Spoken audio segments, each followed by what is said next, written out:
Hi everybody, welcome back to another Legends of Runeterra video. We just got the newest reveals for cards from Piltover and Zaun, and we are going to be looking at them right now. So let's go ahead and go through them. Alright, so we just used a card here. 2-cost burst speed spell, Calculated Creations. Create a armed gearhead, Nyandroid, or Ballistic Bot in hand. Alright, so like we kind of suspected yesterday with the new augmented ability, we're going to be having a lot of creation cards to support those augmented units with the keyword augmented. Yeah, so let's see what these cards do. I imagine we're going to get some information on these three cards that are being created. So Ballistic Bot. Alright, so yeah, take note they have the gem at the bottom as well, so it looks like they're going to be able to be actually included in the deck as well. That other card is also producing them, so main deckable. 2-cost Ballistic Bot, augment, round start, create a ignition in hand. They really need to fix their articles here. Create an ignition in hand, or maybe because it's a card, I have no idea. Anyway, create ignition in hand. So he's got augment, a 1/3 for a 2-cost card, so he's actually going to be able to get a pretty decent stat, I think. Yeah, it was brought to my attention yesterday. There are actually quite a few cards that are created, like gems and axes, that synergize pretty well with Piltover Zaun. Noxus in general has quite a few cards that can be created, as does Targon. And yeah, this could go pretty well with this. Piltover Zaun actually has quite a few units that can also produce the Sunworks maps, things like that, elusive units, so quite possible that these cards could be pretty oppressive. The Allegiance card, some Snipe Scavenger, creates a 0-cost Sunworks map in hand that turn, which could synergize really well with these augment cards early on in the game, since it looks like they're going to be kind of cheap mana. So the one downside to this card is that he innately doesn't have another ability, but he is creating this ignition in hand, and we'll probably see that here in a second. Alright, so there's the augment keyword. When you play a created card, grant me +1/+0. Alright, second card here, 1-drop. Armed Gearhead. This is quick attack, 1/1. It's a 1-drop though. Interesting.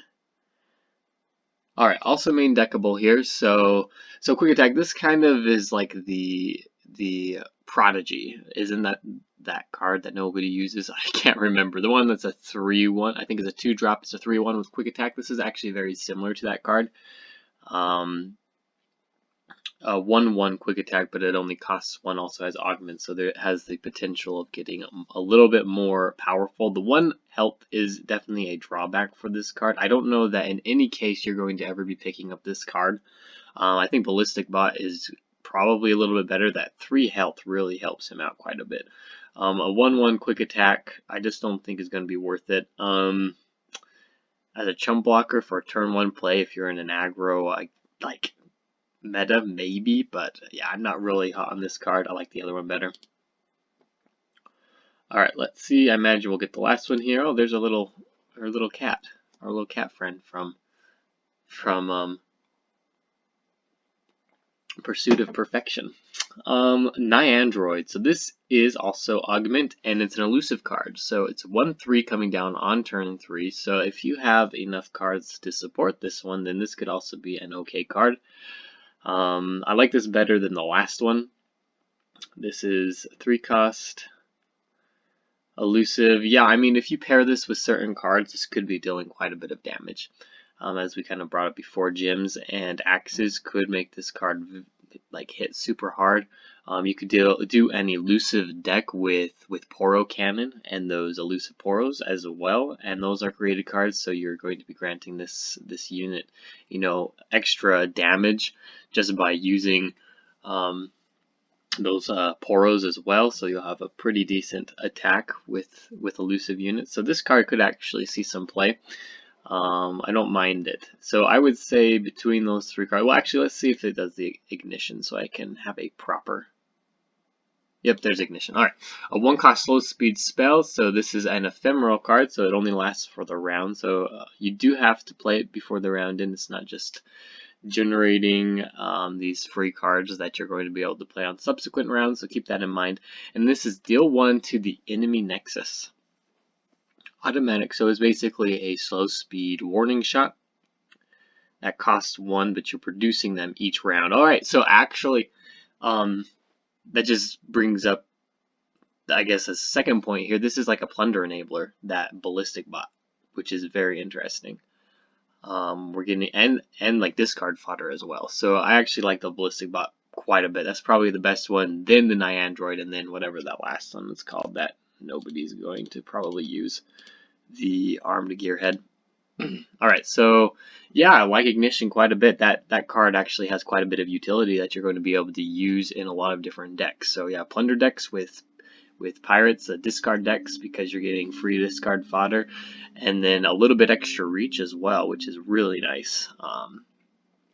And you know, the drawback to this being a slow speed spell, it's not a super big drawback because it is only 1 mana. A lot of times, like, the enemy is not going to want to use a lot of mana to stop this card from hitting. So for example, if they've got Notify or Deny, both those cards cost more than this Ignition does, and so you actually win the trade either way, which is, I think, super nice and worth it, even if it is a slow speed spell. The other downside is, of course, it takes a turn to play it for relatively, you know, not doing a whole lot of damage, but I think this card is actually pretty good, and I really like the plunder synergy that this potentially offers on turn 2 as well. You're putting that down on turn 2, a main deckable card, and you're producing these each round. You don't need to block with it. All of a sudden, you have the means to level up Gangplank or even Sejuani over and over again each round if you decide not to block with that card. Actually, I think that card is pretty darn good.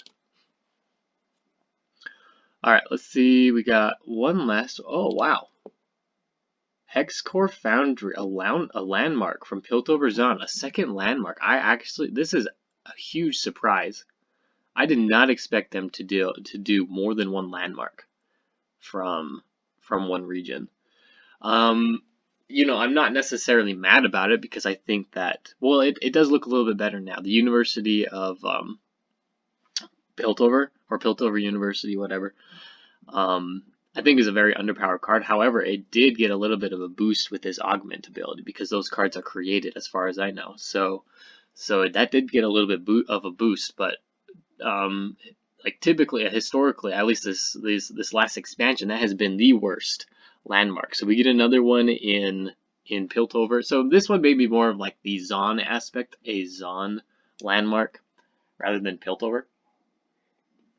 A 3-cost card, so this is coming down relatively early, which I really like with landmarks. At the round start, all players draw 1. Wow. Alright, I actually am a huge fan of this card. This is so much better than what Piltover University was. This synergizes with a lot of different cards and a lot of different decks. TF, for example, synergizes with TF, synergizes with Teemo, synergizes with, what else? Meal decks. Yeah, we got a lot more options that we can use with this Hexcore Foundry than we ever did with Piltover University. Yeah, I really like this card. Seems pretty cool here too. This works pretty well in I guess aggressive decks as well. Does slow you down initially, but getting an extra card to play in subsequent rounds is pretty nice. Yeah, I'm actually a pretty big fan of this card. 3-drop, like, okay, so the biggest part, and I've talked about landmarks in the past, the biggest problem with landmarks, and most of them, so the ones that we see a lot of use out of are the Slaughter Dogs and Star Spring, and the reason why we see the most use out of those is because they have a pretty good ability that synergizes in an archetype really well. It does really well at what it does. And then they're relatively cheap as well, so you can put them down early in the game. They have an effect throughout the entirety of the game. And yeah, you just get more value out of them. Now, when you get these landmarks that cost 5 mana, one, they are taking up a champion slot almost, because a lot of your heavy hitting, late game finishing champions are 5 mana, or above for that matter, but it really slows you down late game. That you lose an extraordinary amount of tempo, and then it's just not worth playing those cards. they're very easily like interrupted and played around. But these cards that you can play early are just so much better and have an effect for like a long period of time throughout the game. So I'm actually a huge fan of this Hexcore Foundry. I really want to make decks around this, especially a Teemo deck. I think that would be really, really fun.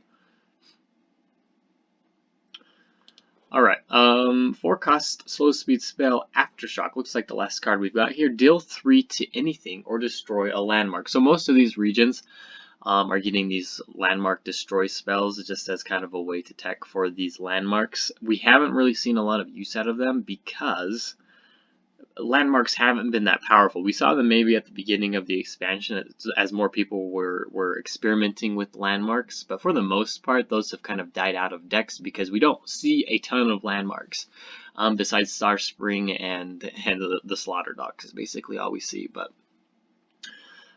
this could be good in a meta where we do see a lot of landmarks. This also looks like it synergizes with things like Ezreal, a targeted ability, which is pretty good.